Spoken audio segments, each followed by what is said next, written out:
오늘은 죄인들아 손을 깨끗이 하라 라는 제목으로 함께 은혜의 말씀 나누길 소망합니다. 야고보는 이전 본문에서 두 종류의 지혜에 대해 말씀했습니다. 그것은 곧 세상의 지혜, 정욕의 지혜, 그리고 마귀의 지혜와 이와는 정반대되는 위로부터 오는 하늘의 지혜였습니다. 그리고 지혜를 주로 대인관계적인 측면에서 다루며 사람과의 온전한 관계를 우리가 이루어 나가기 위해서는 하나님께서 주시는 지혜가 있어야 한다라고 강조했습니다. 그리고 3장 마지막 18절을 보시면 평화에 대해 언급한 이후에 이어서 4장 첫 구절인 1절에서 싸움에 관하여 말합니다. 그리고 야고보가 이렇게 화평과 싸움을 대조시킨 이유는 바로 진정한 평화는 하나님께서 주시는 그 지혜의 열매이지만 다툼의 원인은 결국 세상으로부터 나온다라는 것이죠. 무엇보다 오늘 본문에서 야고보는 성도들 간의 다툼에 대해 다루며 교회에서 분란이 없어지기를 바랬습니다. 1절을 다시 보실까요? 너희 중에 싸움이 어디로부터, 다툼이 어디로부터 나느냐? 너희 지체 중에서 싸우는 정욕으로부터 나는 것이 아니냐.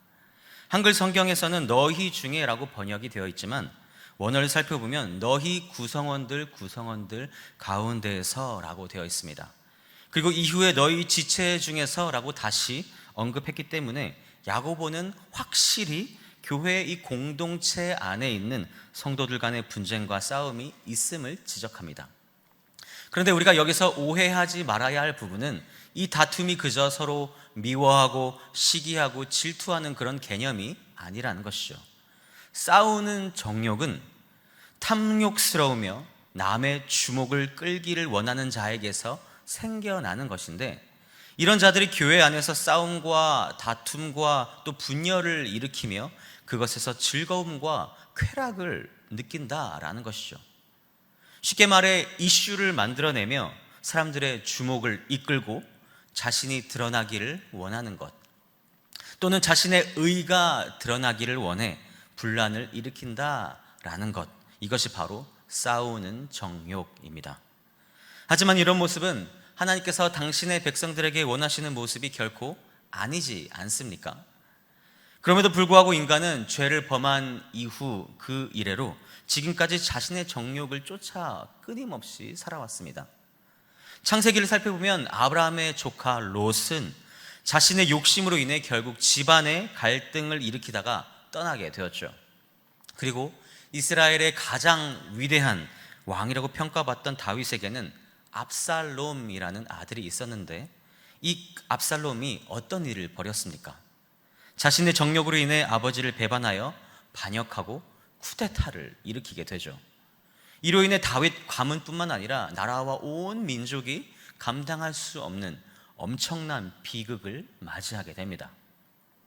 우리가 잘 알듯이 다윗은 사울 왕의 시기와 그 질투심으로 인해 오랜 세월 도망자로 살아오지 않았습니까? 그러다가 마침내 헤브론에서 이스라엘의 12지파를 다스리는 왕이 되었을 때 한 골육이며 형제였던 12지파들과 그 백성들과 함께 하나님을 찬양하는 노래를 짓게 되는데, 그 고백의 찬양이 바로 시편 133편 1절의 말씀입니다. 형제가 연합하여 동거함이 어찌 그리 선하고 아름다운고. 그런데 자신의 혈육으로 인해 그 연합이 깨지게 되었으니 다윗이 그 마음이 얼마나 찢어졌을까요? 예수님의 제자들 사이에서도 하나님 나라에서 서로 더 누가 높은지, 누가 더 높은 자리에 앉을 수 있는지에 대한 다툼이 일어난 적이 있었죠. 또한 고린도 교회의 경우에는 파당이 생겨나며 나는 아볼로파다, 나는 바울파다, 심지어 나는 예수파다 라고 하면서까지 싸움이 벌어졌던 사건을 우리가 발견할 수 있습니다. 뿐만 아니라 사도 바울이 빌립보 교회에게 보낸 그 편지에서 유오디아와 순두계라는 두 여인에게 4장 2절에서 주 안에서 같은 마음을 품으라 라고까지 말한 것을 보면 이 둘 사이의 갈등으로 인해 교회의 분위기가 얼마나 뒤숭숭했었는지를 우리가 짐작할 수 있죠. 그리고 이런 갈등과 분열은 여전히 이 땅의 교회 공동체 안에서 계속해서 일어나고 있다는 것입니다. 그렇다면 도대체 왜 그리스도 안에서 한 가족이 된 성도들, 우리 형제들 간의 이 영적인 식구들 간의 영적인 싸움뿐만 아니라 실제로의 그 육적인 싸움이 왜 일어나는 것일까요? 이미 우리는 야고보서 2장을 통해 교회 안에서 부자와 가난한 자 사이에 계급적인 갈등이 있는 것을 살펴보았습니다. 절대로 차별이 있어서는 안 될 이 주님의 교회 안에 이런 갈등이 있다는 것은 너무나도 안타깝고 슬픈 사실인데, 그래서 야고보는 가슴 아파하며 3장 13절과 14절에서 이렇게 말했죠. 함께 읽어보겠습니다. 시작. 너희 중에 지혜와 총명이 있는 자가 누구냐? 그는 선행으로 말미암아 지혜의 온유함으로 그 행함을 보일지니라. 그러나 너희 마음속에 독한 시기와 다툼이 있으면 자랑하지 말라. 진리를 거슬러 거짓말하지 말라. 아멘. 그렇습니다. 이 성도들 간의 갈등은 결국 자랑과 시기와 탐욕과 욕심, 그 죄 때문이라는 것이죠. 세상에서 지위를 탐내어 다투는 것처럼 교회 안에서도 누가 선생이 되며 누가 더 많은 관심과 이목을 집중받을 것인지에 대해 마음을 두기 때문에 싸움이, 분란이 일어난다라는 것입니다. 그래서 오늘 본문 2절에서 야고보는 이렇게 말합니다. 너희는 욕심을 내어도 얻지 못하여 살인하며 시기하여도 능히 취하지 못하므로 다투고 싸우는도다.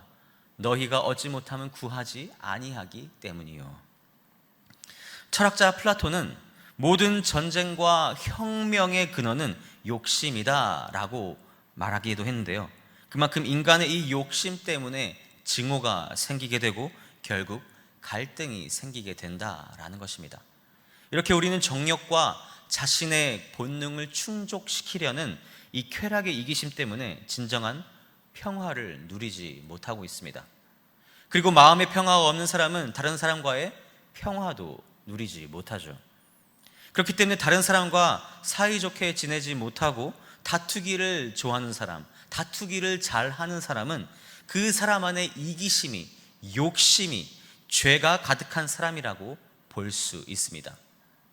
또한 살인하며 시기하여도 라는 표현을 살펴보면 이 살인한다 라는 것은 다른 사람의 생명을 해하려는 행위를 뜻하려는 것이 아니라 언어로 다른 사람의 인격을 짓밟는 것을 의미합니다. 그러니까 2절의 말씀은 다른 사람의 그 약점이나 실수를 파헤쳐서 소문을 내거나 공격을 해서 그를 사회적으로 공동체 안에서 생매장시키려고 한들, 그러나 결국 이렇게 죄를 짓는 것도 아무 유익도 얻는 것도 없다라는 것입니다. 그런데 이런 마음을 가지고 기도한들 무슨 소용이 있느냐라고 3절에서 말하고 있는 것이죠. 구하여도 받지 못함은 정욕으로 쓰려고 잘못 구하기 때문이라. 이사야 1장 15절에서도 동일한 말씀이 나오는데요, 너희가 손을 펼 때 내가 내 눈을 너희에게서 가리고 너희가 많이 기도할지라도 내가 듣지 아니하리니 이는 너희의 손에 뭐가 가득하다고요? 피가 가득하다. 피 묻은 손이 무엇이겠습니까? 살인한 손을 말하는 것일까요? 이웃에게 해를 끼치는 그 손을 의미합니다. 인격에 손해를 주고 물질에 손해를 주고 명예에 손해를 주고 그 어떤 것에 손해를 준 그 손을 씻어야지만이 하나님께서 그 기도를 들어준다는 사실을 믿으시기 바랍니다. 그렇습니다. 우리 속에 있는 이 시기와 다툼과 욕심은 기도를 방해할 뿐입니다. 즉 우리 안에 있는 이기심이 하나님과의 관계를 막는다, 단절시킨다라는 것입니다. 그래서 시편 기자는 66편 18절에서 이렇게 고백합니다. 내가 나의 마음에 죄악을 품었더라면 주께서 듣지 아니하시리라. 그러므로 이때 우리에게 필요한 기도는 오직 회개 기도밖에 없는 줄로 믿습니다. 기도의 용사라고 불리우는 조지 뮬러는 누구보다도 이 말씀을 사랑했는데요, 그래서 그는 그의 기도의 생활을 회고하며 이렇게 고백합니다. 나는 내 평생에 5만 번 이상의 기도 응답을 받았습니다. 그러나 그때마다 나는 회개했습니다. 사랑하는 여러분, 기도가 잘 되지 않으십니까? 아니면 하나님께서 나의 기도에 응답하지 않으십니까? 그렇다면 나의 마음과 이 생활의 태도, 그리고 삶의 상태를 돌아보며 하나님 앞에서 정직하게 나의 믿음을 진단해 보시기 바랍니다. 혹시나 내 마음 가운데 살인의 마음, 시기의 마음, 질투의 마음, 이기심의 탐욕이 나를 지배하고 있지는 않은지, 우리 손에 이 피가 가득하지는 않은지 우리가 스스로를 돌아보아야 할 줄로 믿습니다. 그리고 그 죄악들을 모두 다 우리 주 예수 그리스도께 아뢰고 그 예수 그리스도의 십자가의 피로 씻음받아야 할 줄로 믿습니다. 초등 2부에서는 매 주일 예배 때마다 10계명을 낭독하고 있는데요, 마지막 10번째 계명이 혹시 무엇인지 아시나요? 갑자기 여쭤보니까 당황하시죠? 내 이웃의 집을 탐내지 말라입니다. 이 탐심이라는 단어의 뜻이 다른 사람이 가지고 있는 그 무엇인가를 부러워한다라는 의미입니다. 그러니까 계속 부러워하게 되는 그 마음을 가지게 되면 탐내게 된다는 것이죠. 여러분, 하와가 선악을 알게 하는 나무의 열매를 왜 따먹었을까요? 하나님과 같이 되고자 하는 그런 마음, 그 처음 마음 때문에였을까요? 그렇지 않습니다. 그러나 야고보서 1장 15절의 말씀처럼 욕심이 잉태한즉 죄를 낳고 죄가 장성한즉 사망을 낳는다고 분명하게 말씀합니다. 사촌이 땅을 사면 배가 아프십니까? 왜 배가 아파야 되죠? 좋은 마음으로 축하해 줘야 되는 것이 당연한 것 아니겠습니까? 그래서 우리나라 속담에 이런 말이 있다고 합니다. 욕심이 땅보다 더 두텁다. 그러므로 욕심을 버리시기 바랍니다. 그리고 이기심으로 드리는 그 기도는 하나님께서 듣지 않으신다는 사실을 반드시 잊지 마시기 바랍니다. 무엇보다 내 기도는 내 뜻이 이루어지도록 기도하는 것이 아니라 하나님 아버지의 그 뜻이 이루어지도록 구하는 것임을 믿으시기 바랍니다. 계속해서 4절을 보실까요? 함께 있습니다. 시작. 가늠한 여인들아, 세상과 벗된 것이 하나님과 원수됨을 알지 못하느냐? 그런즉 누구든지 세상과 벗이 되고자 하는 자는 스스로 하나님과 원수되는 것이니라. 것이니라. 아멘. 사도 요한은 죄라는 것은 하나님의 말씀을 거스르는 것이라고 말했습니다. 그래서 요한 1서 3장 4절에서 죄를 짓는 자마다 불법을 행하나니 죄는 불법이니라 라고까지 말한 것이죠. 그렇습니다. 법대로 하지 않는 것이 죄입니다. 사랑하는 여러분, 우리가 하나님과의 그 관계가 깨어지면 원수가 되는데, 하나님과의 관계를 깨트리기 위해 우리와 끊임없이 친구를 맺으려는, 우리와 끊임없이 사귐을 가지려는 세 가지 사실이 있다는 것을 알고 계시나요? 어떤 친구일지 예상이 가십니까? 첫째로는 세상이라는 친구이고, 둘째로는 육신이라는 친구이며, 마지막 세 번째로는 마귀라는 존재라고 합니다. 방금 읽은 본문 4절에서는 그 세상이라는 친구에 대해 경고하고 있는 것이죠. 이번엔 쉬운 성경 버전으로 다시 한 번 더 읽어볼까요?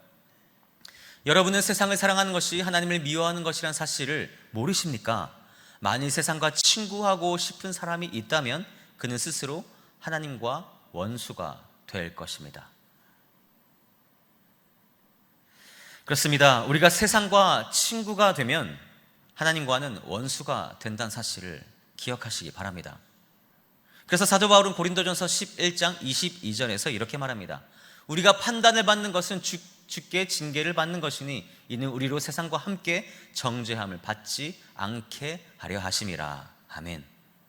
이 세상은 심판을 받을 수밖에 없는데 세상과 함께 심판을 받지 않으려면 세상을 사랑해서는 안 된다라는 것이죠. 그리고 또 다른 친구가 바로 육신이라고 말씀드렸죠. 우리의 육신은 성령 하나님을 거스르는 대적 관계에 있습니다. 여러분은 본능의 요구대로 살고 계십니까? 아니면 성령의 지배를 따라 살고 계십니까? 사도 바울은 인간의 육신이 얼마나 악하고 연약한지를 깨달았기에 로마서 8장 4절에서 6절까지 이렇게 고백합니다. 우리도 함께 고백해 보실까요? 시작. 육신을 따르지 않고 그 영을 따라 행하는 우리에게 율법의 요구가 이루어지게 하려 하심이니라. 육신을 따르는 자는 육신의 일을, 영을 따르는 자는 영의 일을 생각하나니 육신의 생각은 사망이요 영의 생각은 생명과 평안이니라. 아멘. 그렇습니다. 육신과 성령은 언제나 대적 관계입니다. 그래서 육신은 성령을 거스르고 성령은 육신을 반대하는 것이죠. 초대교회 시절 아나니아와 삽비라라는 부부가 있었습니다. 사도행전 4장에 보면 오순절에 임한 그 성령의 역사로 인해 모든 성도들이 자발적으로 하나님께 헌금을 드리게 된 사건이 있었습니다. 그런데 이때 바나바라는 성도님이 자신의 밭을 모두 팔아 하나님께 드리게 되었죠. 그리고 5장에서 아나니아와 삽비라 부부도 하나님께 밭을 팔아 드리기는 했지만 재산이 아까웠던지 욕심으로 인해 얼마를 감추게 됩니다. 그러나 성령이 충만한 베드로는 이것을 간파하고 3절과 4절에서 이렇게 말합니다. 베드로가 이르되 아나니아야 어찌하여 사탄이 네 마음에 가득하여 네가 성령을 속이고 땅값을 얼마를 감추었느냐. 땅이 그대로 있을 때는 내 땅이 아니며 판 후에도 내 마음대로 할 수가 없더냐. 어찌하여 이 일을 네 마음에 두었느냐. 사람에게 거짓말하는 것이 아니요 하나님께로다. 아멘. 그렇습니다. 이렇게 육신의 생각은 언제나 성령과 갈등을 일으키게 됩니다. 그래서 야고보는 오늘 본문 말씀 5절에서 이렇게 고백하죠. 너희는 하나님이 우리 속에 거하게 하신 그 성령이 시기하기까지 사모한다 하신 말씀을 헛된 줄로 생각하느냐. 성령은 언제나 영적인 평안과 거룩함으로 우리를 인도하시는 분입니다. 그래서 우리 안에 이 부패한 육신의 본성이 일어날 때마다 성령께서는 질투하심으로 그 욕망을 쫓아내려고 끊임없이 인도하고 역사하신다는 것이죠. 이렇게 하나님께서는 당신의 자녀들을 사랑하시기에 우리가 육신과의 그 갈등을 빚어지고 겪게 될 때 성령님께 도움을 요청하면 능히 이겨낼 수 있다라고 말씀하신 줄로 믿습니다. 이제 세상이라는 친구와 육신이라는 친구에 이어서 또 다른 친구에 대해서 소개해 드리고자 합니다. 어떤 친구입니까? 마귀라는 존재입니다. 본래 마귀가 하나님을 대적하게 된 것은 자존심, 바로 교만함 때문이었죠. 잠언 6장에 보면 하나님께서 어떤 것들을 미워하시는지 그 종류가 나열되는데 첫 번째로 언급되는 것이 바로 교만이라고 말씀합니다. 16절, 17절 말씀 같이 읽어보실까요? 시작. 여호와께서 미워하시는 것 곧 그의 마음에 싫어하시는 것이 17가지이니 곧 교만한 눈과 거짓된 혀와 무죄한 자의 피를 흘리는 손과 곧 교만한 눈과. 사랑하는 여러분, 여러분은 교만한 자이십니까? 아니면 겸손한 자이십니까? 우리 주님께서는 우리가 지배하는 자리에 있기보다는 겸손히 섬기는 자리에 있기를 원하십니다. 기억하실지는 모르겠지만 올해 초 1월 둘째 주에 우리 교회에서는 재직 헌신 예배가 있었습니다. 그렇다면 여기서 문제 나갑니다. 재직이란 무엇일까요? 여러분, 재직이 무엇입니까? 재직이란 교회의 직원인 교역자, 목사, 또 장로, 권사, 집사를 말합니다. 쉽게 말해 우리 모두가 재직이라고 할 수 있죠. 그렇다면 재직은 무슨 일을 하는 것일까요? 재직은 무슨 일을 합니까? 교회의 머리 대신 그리스도의 부르심을 받아 세워진 자들이기 때문에 맡겨진 그 직무와 직무에 따라 교회를 위해 충성하고 봉사하는 것입니다. 이것이 맞지 않습니까? 그렇다면 당연히 교만이 아니라 더욱더 겸손하게 섬기는 사람이 되어야 할 줄로 믿습니다.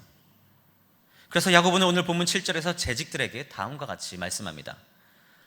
그런즉 너희는 하나님께 복종할지어다. 마귀를 대적하라. 그리하면 너희를 피하리라. 하나님께 복종할지어다. 옛날 성경에는 순복할지어다 라고 표현되어 있는데 저는 그 표현이 더 좋았던 것 같습니다. 왜냐하면 원어에서 사용된 이 휘포 타케테라는 단어를 살펴보면 야고보가 의도했던 것은 버틸 만큼 버티다가 어쩔 수 없이 하나님께 백기를 들어라 라는 소극적인 뜻이 아니라 오히려 자신의 모든 것을 위임하여 그의 깃발 아래에서 싸우기 위해 적극적으로 순종하라 라는 의미이기 때문입니다. 이렇게 마귀를 대적하고 성도들 간의 싸움을 끝내는 유일한 방법은 바로 하나님께 적극적으로 순종하는 것인 줄로 믿습니다. 그리고는 8절에서는 하나님을 가까이 하라라고 권면합니다. 같이 읽어보겠습니다. 시작.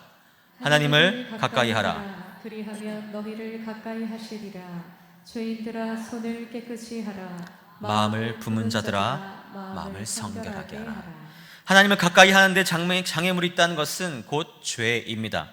그래서 하나님은 죄인들아 손을 깨끗이 하라 라고 말씀하십니다. 구약시대 때 제사장들이 지성소에 들어가기 전에 무슨 행위를 하는지 아십니까? 바로 물두멍에 물을 씻었습니다. 손을 씻었습니다.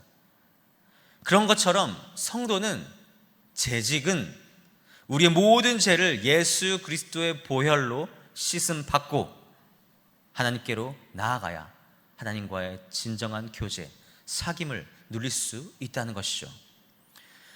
찬송가 442장, 우리가 즐겨 부르는 찬송 저 장미꽃 이슬 위에라는 찬송의 후렴구 가사를 보면 이런 내용이 있습니다. 함께 불러보실까요? 주님 나와 동행을 하면서 나를 친구 삼으셨네. 우리 서로 받은 그 기쁨은 알 사람이 없도다. 아멘. 주님 나와 동행을 하면서 나를 친구 삼으셨네. 우리 서로 받은 그 기쁨은 알 사람이 없도다. 그렇습니다. 우리는 주님과 교제할 때만이, 주님과 관계를 맺을 때만이 참된 평안과 기쁨을 누릴 수 있다는 사실을 잊지 마시기 바랍니다. 그러므로 재직이라면, 성도라면 죄를 멀리하고 하나님과 가까이 지내야 할 줄로 믿습니다. 그리할 때 싸움은 끝이 나고 다툼은 끝이 나고 우리의 영혼뿐만 아니라 이 땅의 모든 교회에 참된 평화가 임하게 된다는 사실을 기억하시기 바랍니다. 그렇기 때문에 성도는 날마다 회개하는 삶을 살아야 합니다. 여러분도 잘 아시듯 다윗이 아무리 이스라엘에서 가장 존경받는 왕이었다 할지라도 그도 사람이었기에 그의 인생은 완벽하지 않지 않았습니까? 우리가 그 중에서도 가장 먼저 떠오르는 사건이 있다면 그것은 아마 우리아의 아내 밧세바를 범한 실수일 것입니다. 그리고 자신의 죄를 덮기 위해 자신의 충성스러운 그 부하 우리아를 죽이는 음모 계략까지 꾸미게 되죠. 이 일로 인해 다윗은 자신의 그 가정뿐만 아니라 나라와 온 민족과 나라의 안뿐만 아니라 밖에서도 끊임없는 문제가 발생하게 되면서 말 그대로 전쟁의 나날, 고통의 연속을 보내게 되며 평안할 날을 보내지 못하게 됩니다. 하나님께서 허락하신 그 샬롬을 누리지 못한 것이죠. 그래서 그날 이후로 그는 날마다 눈물로 베갯잎을 적시며 갈등과 번민으로 밤을 지새워야만 했습니다. 다윗의 심령이 여름 가뭄의 그 마름같이 바싹바싹 타들어가는 고통을 감내해야 했습니다.